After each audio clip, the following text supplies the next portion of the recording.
I was staring at a bright red sign stabbed into my front lawn when it finally hit me that this wasn't a mistake. It was a message.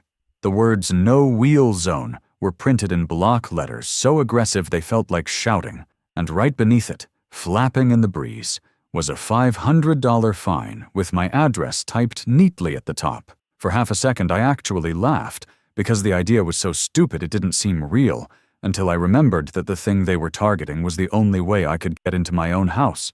This wasn't about parking or clutter or some petty aesthetic rule. This was about my wheelchair ramp, the one thing standing between me and being trapped outside my own front door. I live in a small, quiet neighborhood that sells itself as peaceful and orderly, the kind of place where people wave politely and complain about sprinklers, but there's an evil twist hiding under the trim hedges. The HOA here isn't run by a board in any meaningful sense. It's run by one woman everyone quietly calls HOA Karen when she isn't around. She's the type who measures grass with a ruler, times how long trash cans sit out, and takes photos like she's building a criminal case against anyone who blinks wrong. When I saw that sign, I understood instantly that she wasn't enforcing a rule. She was drawing a line and daring me to cross it. The fine wasn't a warning, it was a threat, and the color red wasn't for visibility, it was for intimidation. I knew right then that if I let this stand, I wasn't just losing a ramp, I was losing my independence one piece at a time. Before we move forward, drop a comment. Where are you watching from? What makes this worse is that the ramp itself wasn't some impulsive build or eyesore slapped together in a weekend. It was the result of months of planning after my accident changed everything. After I started using a wheelchair, I saved every spare dollar just to add a simple, safe ramp to my front steps, so I could enter my own home without calling for help. It wasn't fancy. It wasn't decorative. It was functional, solid, and necessary. And the day it was finished, my mom cried because it meant I could live like a person again. I cried too, not because of pain, but because for the first time since the accident, I felt like I had control over my life instead of negotiating it. That feeling lasted exactly 2 days. On the third morning, HOA Karen showed up unannounced with her clipboard tucked into her arm and her lips pinched tight like she'd already decided the verdict. She didn't say hello. She didn't ask how I was doing. She just stared at the ramp like it offended her on a personal level. "We have a problem," she said, tapping her pen against the paper. And I knew immediately she wasn't interested in a conversation. She told me the ramp was not approved by the HOA and needed to be removed, her voice calm in that rehearsed way people use when they think authority makes cruelty acceptable. I told her I literally could not get into my house without it, that this wasn't optional, and that it was a wheelchair ramp, not a patio extension. She smiled, and it was the kind of smile you only see when someone enjoys having leverage. "I understand," she said, "but rules are rules." That was the moment it stopped being about neighborhood compliance and became something much darker. That same night, an email hit my inbox from the HOA with a subject line that looked official enough to scare most people into obedience. Attached was a policy update titled Section 14, No Wheel Zone, written like it had always existed, and I was just now being corrected. The document banned visible wheeled devices and structures from the front of homes, casually lumping bikes, scooters, and ramps into the same category. Ramps, the word was right there, slipped in like it belonged, as if denying accessibility was the same as tidying up toys. At the bottom it claimed the rule had passed the previous month and carried HOA Karen's digital signature along with what looked like board approval, except I knew it was a lie. When I moved in 3 months earlier, I printed the HOA handbook and kept it in a binder because I don't trust people who enforce rules they can't explain. I pulled it out and checked every section, every page, and there was no Section 14, no wheel zone, nothing even close. This wasn't enforcement. It was forgery, and it was targeted directly at me. I went to the next HOA meeting in the clubhouse without the ramp because she'd already threatened daily fines if I didn't remove it pending review. Rolling into that room felt like rolling into a courtroom where the judge had already decided the outcome. My neighbor James held the door and whispered that this was messed up, but he couldn't say anything because she'd come for his fence next. Inside, the board sat behind a long table like a fake council, and HOA Karen was centered perfectly. Chin up, pen ready. When I spoke and said the rule was fake and made to target my ramp, the room went quiet in the way it does when people are afraid of being noticed. Karen told me I was out of line and said the board approved it, even though no one would meet my eyes. I asked for a neighborhood vote because that's how rules are supposed to work, and she shut the meeting down with a tap of a little gavel like she was a real judge. That was my appeal. Nobody stood up for me, not one person, and I left that room shaking with anger and embarrassment. On the way home, I stopped in front of my own steps, bare concrete where the ramp used to be, and felt my arms burn as I tried to pull myself up. I had to call my brother to help lift me inside, and that was the moment the anger hardened into something focused and dangerous. If HOA Karen wanted to play fake judge and fake lawyer, I decided I would take her to a real one, and I would make sure she couldn't hide behind a clipboard ever again. Before that sign ever touched my lawn, HOA Karen had already trained this neighborhood to flinch. People like to pretend abuse starts with a loud moment, but it doesn't. It starts quietly, with tiny corrections and polite warnings that slowly teach you where not to stand. When I first moved in, this place looked like order, clean lines, trimmed hedges, matching mailboxes, the kind of neighborhood real estate listings describe as well-managed. What they don't tell you is that management, when left unchecked, turns into surveillance.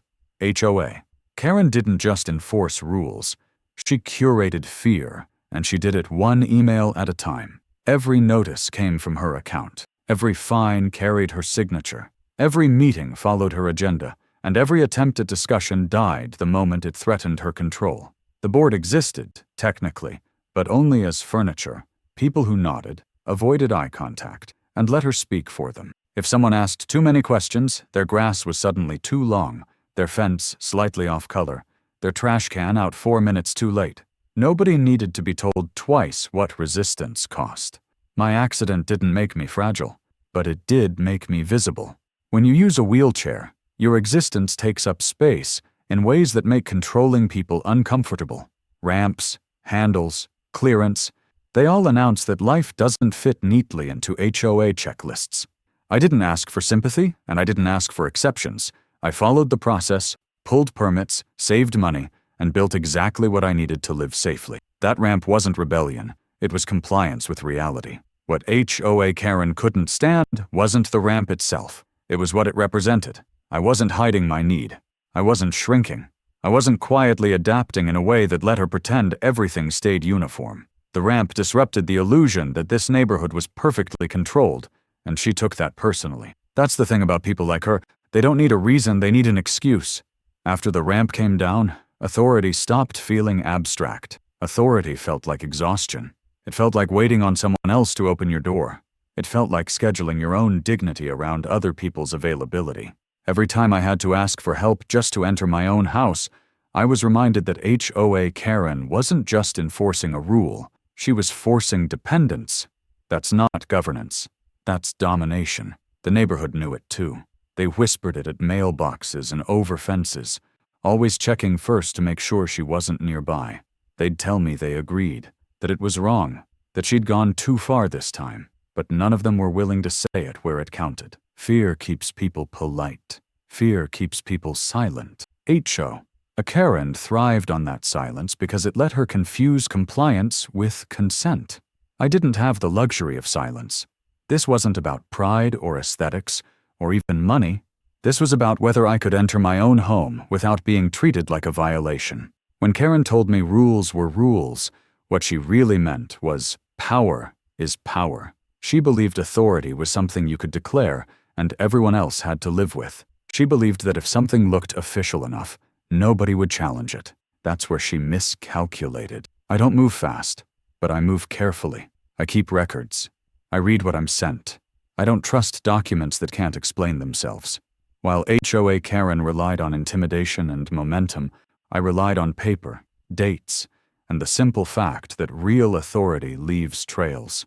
The moment she forged that rule, she crossed from bully to liability. She assumed I would fold the way everyone else had, quietly, tired, embarrassed. She assumed my chair made me weaker. What she didn't understand was that losing physical mobility had taught me patience. and patience is dangerous to people who rely on fear. By the time she shut down that HOA meeting with her little gavel, I wasn't angry anymore. I was alert. She had shown me exactly how she operated, exactly how she silenced people, and exactly how much of her power depended on nobody calling her bluff. Authority built on lies collapses the moment someone stops being afraid of it. I rolled out of that clubhouse knowing this wasn't a dispute that I could win by asking nicely or appealing to fairness. This was going to be won the same way she'd built her control, by process, documentation, and exposure. She thought she was the highest authority in this neighborhood. She was wrong, and she was about to find out just how expensive that mistake was. HOA Karen's power never came from consensus. It came from repetition. She enforced just enough rules, just often enough, that people stopped questioning whether she was allowed to do what she was doing. Every warning trained the neighborhood a little more, teaching everyone that pushing back wasn't worth the cost. By the time I arrived, the structure wasn't a board, it was a funnel, and everything flowed through her hands. Emails didn't come from the HOA, they came from her. Violations weren't discussed, they were announced. Meetings weren't forums, they were performances designed to remind people who controlled the clock, the agenda, and the microphone. If someone raised a concern, it was logged, deflected, and later punished quietly through unrelated citations. That pattern didn't happen by accident, it was engineered. What made it effective was how clean it looked on the surface. Karen didn't shout, she cited. She didn't threaten, she documented. She wrapped control in professionalism, so anyone who objected sounded emotional or unreasonable by comparison. When residents complained privately, she told them she was just enforcing rules the board had approved. When the board was questioned, they deferred to her experience. Responsibility bounced in a circle that always landed back on the person being targeted. The abuse escalated when compliance wasn't immediate. Warnings turned into fines. Fines turned into daily penalties. Deadlines appeared that couldn't realistically be met, forcing people to choose between paying or surrendering. Appeals existed in name only, structured to require approvals from the same people issuing the punishment. This wasn't governance, it was pressure designed to exhaust.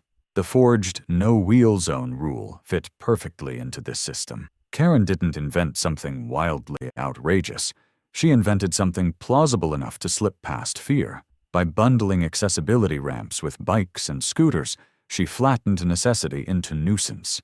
That framing allowed her to claim neutrality while delivering targeted harm. If I complained, she could say I was asking for special treatment. If neighbors stayed silent, she could say the community agreed. What she underestimated was how visible that abuse became once it crossed into disability access.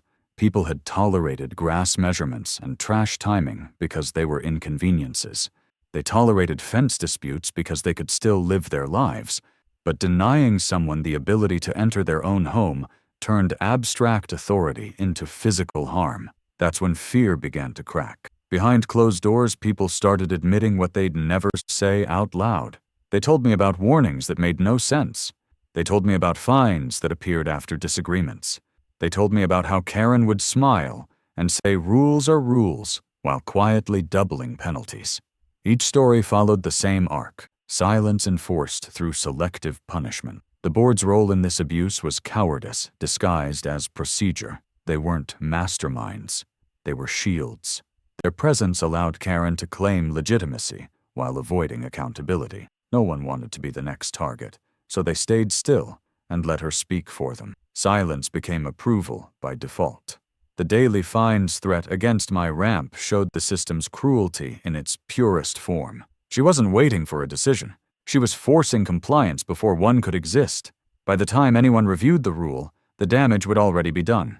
That tactic relied on speed, confusion, and fear working together. It only fails when someone refuses to move. The moment I stopped reacting and started documenting, the structure began to wobble. Power that depends on intimidation collapses when every step is recorded. Karen could control meetings and emails, but she couldn't control timestamps, formatting, and missing approvals. The same system she used to crush dissent became the thing that exposed her. She believed authority was something you could print and enforce. She believed that if a rule looked official, nobody would challenge it. She believed that fear would always outweigh curiosity. What she never planned for was someone who had nothing left to give up. Once I understood how her power actually worked, I stopped seeing her as untouchable. She wasn't a ruler, she was a pattern, and patterns break when you trace them long enough. By the end of that week, I wasn't asking whether she'd abused her authority. I was collecting proof that she'd built it on lies. The moment I stopped trying to survive her system and started dissecting it, everything changed.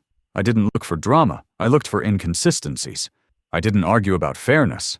I audited reality, because authority that's real can withstand inspection, and authority that's fake collapses the second you ask it to explain itself. The first thing I did was pull out the HOA handbook I'd received when I moved in. Not a screenshot, not a PDF forwarded by Karen. The physical binder stamped with the association seal and dated 3 months before my ramp was ever built. I read it cover to cover, slowly, line by line, not because I expected to find justice, but because liars always underestimate paperwork. Section numbers marched in order. Formatting stayed consistent. Language repeated itself in the way bylaws always do, dry, boring, and precise. There was no Section 14. There was no mention of wheel restrictions. There was nothing even remotely close to a no-wheel zone. Then I opened the email Karen sent announcing the policy update. The difference was immediate and almost insulting. The font didn't match. The margins were off. The header was misaligned by just enough that anyone who hadn't memorized the handbook would miss it. The approval line listed no vote date, no meeting reference, no supporting minutes. Just her name typed twice as if repetition could replace legitimacy. It wasn't subtle, it was sloppy. I placed both documents side by side on my kitchen table and took photographs from every angle. I highlighted the mismatched formatting. I circled the missing signatures. I annotated the absence of any ratification language. I didn't rush because this wasn't about catching her in a mistake. It was about proving intent. Accidental errors look random. Fabrication leaves fingerprints. Next came the neighbors. Not the ones who smiled at meetings, the ones who avoided eye contact. I talked to them away from cameras, away from clubhouses, away from Karen's line of sight. And once fear wasn't watching, the truth started spilling out. No one remembered a vote. No one recalled a discussion. One board member admitted Karen told them the change was procedural and already finalized. Another said she'd been instructed not to ask questions because it was temporary. Every version conflicted, and that inconsistency was everything. I documented those conversations carefully. Not recordings, just written statements signed and dated. People are more honest when they're not being filmed, and more accurate when they're asked to put their name behind words. What emerged wasn't confusion, it was a pattern of unilateral action disguised as collective agreement. Karen wasn't enforcing policy, she was inventing it and daring anyone to stop her. That was when I contacted a disability rights attorney. I didn't start with emotion, I started with evidence. I showed him the ramp photographs. I showed him the forged rule. I showed him the comparison to the original bylaws. He didn't hesitate. He laughed once, quietly, the way professionals do when something is so illegal it's almost absurd. He explained it plainly. An HOA cannot deny reasonable accommodation. It cannot create rules targeting accessibility devices. And it absolutely cannot fabricate governing documents to do it. What Karen had done wasn't just overreach, it was exposure. She hadn't hidden her abuse behind complexity, she'd put it in writing. We filed complaints on multiple fronts. City code enforcement for accessibility violation, civil court for injunctive relief, and most importantly, we alleged document forgery. That last one mattered, because forgery changes the conversation from opinion to fact. You can argue interpretation. You can't argue authorship. The inspection day arrived quietly. No announcements, no warnings. I sat on my porch without the ramp, arms already burning, because Karen had threatened escalating fines if it remained pending review. When the inspector pulled up, Karen came out of her house immediately, clipboard ready, smile practiced. She tried to take control of the moment the way she always did, by speaking first. The inspector didn't care. He asked for original bylaws. She stalled. He asked again. I rolled forward and handed him my binder. He flipped pages calmly, methodically, like a man who had seen this before. When he reached where Section 14 should have been, he stopped. There was no anger in his voice when he spoke, just certainty. This rule does not exist. It never existed. And it was never approved. Phones came out. Neighbors whispered. Karen's authority evaporated in real time, not with shouting, but with silence.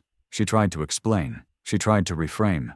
She tried to claim clarification. But clarification doesn't invent policy, and enforcement doesn't excuse forgery. The inspector documented everything. He photographed the ramp site. He logged the communications. He requested HOA records Karen couldn't produce.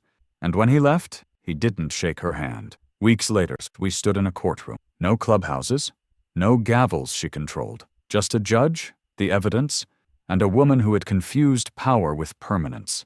Every document we submitted told the same story. Every witness statement confirmed it. Karen's authority wasn't dismantled by outrage.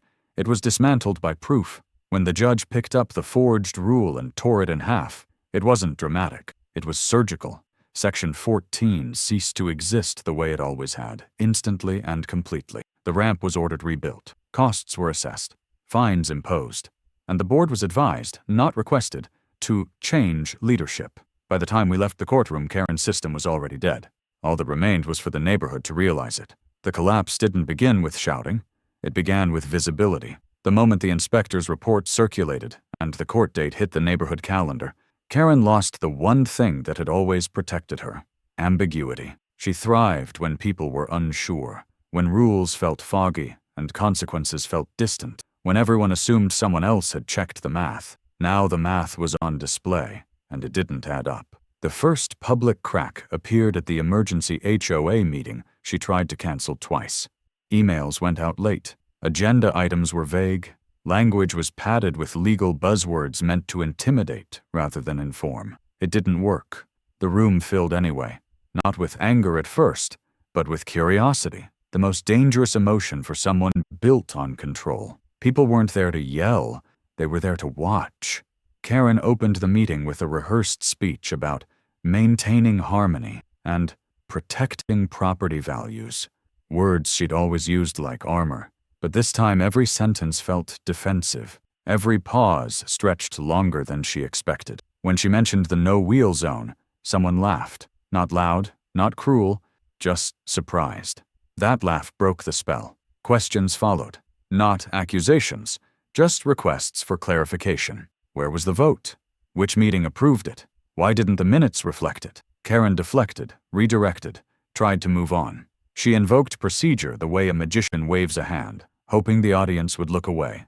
They didn't. Then someone asked about the inspector. She stiffened. Another asked about the court filing. Her voice tightened. A third asked whether the HOA's insurance covered legal fees for forged documents. That one landed. What unraveled her wasn't outrage. It was the slow realization spreading through the room that they had all been managed, not governed. That fines weren't about order. They were about obedience. That rules appeared when someone crossed her, not when the community needed them. The room shifted from passive to alert, and Karen felt it. She tried to adjourn. She tried to assert authority. She even reached for the gavel she loved, tapping it too hard, too fast. But authority only works when people believe in it, and belief had already left the room. The gavel sounded hollow. The collapse accelerated when the court date arrived. People carpooled. They sat in the gallery. They watched quietly as evidence was presented with none of the drama Karen relied on. No theatrics, no speeches, just documents, timelines, and signatures that didn't exist where they should have. Every neighbor in that room saw the same thing at the same time. This wasn't a misunderstanding, it was a construction. When the judge ruled, it wasn't emotional, it was precise. The forged rule was void, the ramp was protected, costs were assessed, and the HOA was put on notice. Karen didn't argue. She didn't cry. She didn't apologize. She sat still, staring forward, as if motion itself might incriminate her. The real collapse happened afterward. In the parking lot. In group chats. In driveways where neighbors compared notes and realized how often she'd used the same tactics on different people. Fence violations. Mailbox fines. Noise complaints that appeared only after disagreements. A pattern emerged, and once seen, it couldn't be unseen. Board members resigned quietly, not in protest, but in retreat. They cited time constraints, health reasons, personal matters. Karen stood alone at the next meeting, flanked by empty chairs, and eyes that no longer dropped when she spoke. For the first time, she had to explain herself without cover. She tried once more to frame herself as misunderstood. It failed. Someone asked for a vote of no confidence. Another seconded it. No one objected. The motion passed without applause, without celebration, just relief. The kind of relief that comes when a pressure you didn't realize you were carrying finally lifts. Karen didn't storm out. She gathered her papers slowly, carefully, like a person packing up a life that no longer belonged to her. She avoided eye contact. She avoided conversation. When she left the room, no one followed. By the end of the week, her resignation email arrived. It was short, vague, blamed stress, thanked no one. It read like an afterthought, because that's what she had become. The system she built to isolate had turned inward. The authority she claimed dissolved the moment it was tested publicly, and the neighborhood didn't cheer. It exhaled. Because the truth is, collapse isn't loud when it's deserved. It's quiet, inevitable, and final. What followed the collapse wasn't chaos. It was precision. When Karen lost her position, the assumption was that the damage stopped there, that exposure itself was the punishment. That assumption was wrong. Exposure is only the opening act. Retaliation, the professional kind, comes next. The first call came from the city, not to me, but to the HOA's legal counsel. The inspector's report hadn't just flagged a forged rule. It had triggered a mandatory compliance review of the entire association. Once a governing body is caught fabricating policy to restrict disability access, every prior enforcement action becomes suspect. Every fine, every warning, every clarification issued without a vote. The audit wasn't optional. It was automatic. Lawyers entered quietly. Not the dramatic courtroom kind, but specialists who spoke in emails and attachments, people whose job was to find patterns, not villains. They requested records going back years. Meeting minutes, version histories of bylaws, digital signatures, server logs. The kind of information Karen had never worried about because she assumed no one would ever look. That assumption collapsed fast. It turned out the no-wheel zone wasn't the only rule that existed only on paper. There were others. Minor ones. Small language tweaks slipped into PDFs that never appeared in printed handbooks. Clauses that expanded enforcement authority without votes. Formatting changes that looked harmless until compared line by line with originals. Experts call this administrative drift. Courts call it fraud. The HOA's insurer pulled coverage within a week. Not out of anger, but risk calculation. Once forgery enters the record, liability becomes uninsurable. Every legal bill from that point forward came directly from HOA reserves. Neighbors felt it immediately. Assessments were frozen. Projects halted. Suddenly, Karen's cost-saving leadership translated into real financial exposure. The disability rights attorney didn't stop at the ramp. That case was closed, won, finished. What remained was precedent. They filed notice letters on behalf of 2 other residents who'd quietly struggled with access issues and never complained. One had removed a stair lift after repeated warnings. Another had been fined for a temporary railing. Those cases reopened under the same umbrella, and the HOA had no defense left. The city followed with its own action. Not punitive, corrective. Mandatory training for the entire board, third-party oversight of rule changes for a fixed period, and a compliance officer assigned to review any policy touching accessibility or safety. Karen's favorite weapon, unilateral rulemaking, was permanently removed. Professionals speak a different language than bullies. They don't argue motives. They don't raise voices. They ask for documentation and wait. Silence becomes evidence. Missing signatures become confessions, and explanations collapse under timelines. The judge's ruling echoed through all of it, not because of the fine, but because of the phrasing. The words deliberate fabrication don't stay confined to one case. They follow people. They appear in background checks, professional disclosures, and future court filings. Karen didn't just lose her position. She lost credibility as a concept. By the time the final compliance report was issued, the HOA looked nothing like it had 6 months earlier. Processes replaced personalities. Votes were documented. Policies moved slowly, publicly, and transparently. Fear stopped being a management tool. The retaliation wasn't loud. It wasn't revenge. It was systems correcting themselves once interference was removed. Experts don't punish, they neutralize. And when it was over, there was nothing left for Karen to fight, because the fight no longer involved her. The machine moved on without her input, without her control, without her presence. That's the part people underestimate. The real consequence isn't humiliation, it's irrelevance. Victory didn't arrive with applause or speeches. It came quietly, in the way pressure disappears when a hand finally lets go of your throat. The ramp went back in without ceremony. No clipboard, no inspection threats, no emails marked urgent, just contractors doing their job, paid in full by the same HOA that once told me I didn't belong in my own doorway. The concrete cured slowly, exactly the way it should. Solid, permanent, unarguable. When I rolled up it for the first time, there was no crowd, no cameras, no validation waiting at the top. Just my front door, opening because it could, because it always should have. That was the moment the story actually ended, even if paperwork kept moving for months after. Karen didn't come outside that day. She didn't watch from a window. She didn't send a proxy or a message.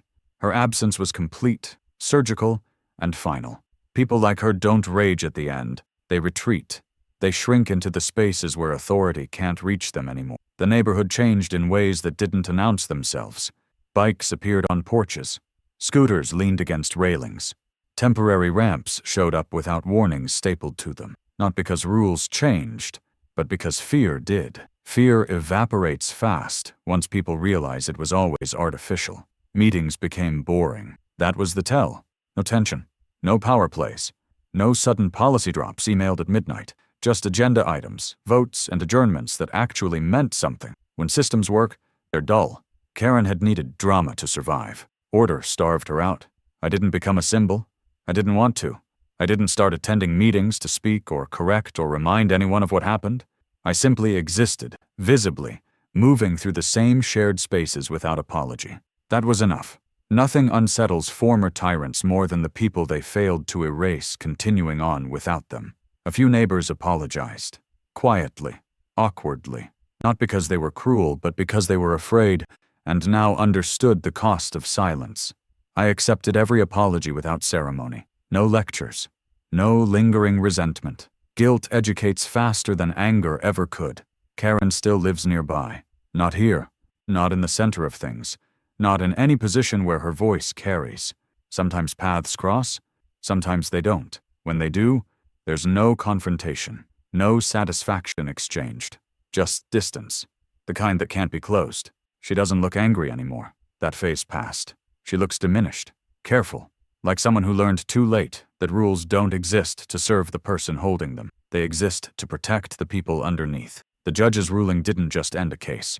It rewrote the power dynamic she relied on. Once a court says you fabricated authority, every future attempt to exert it is suspect. Once that label sticks, it never fully comes off. You can move, change titles, join new groups. The pattern follows. My life didn't improve dramatically.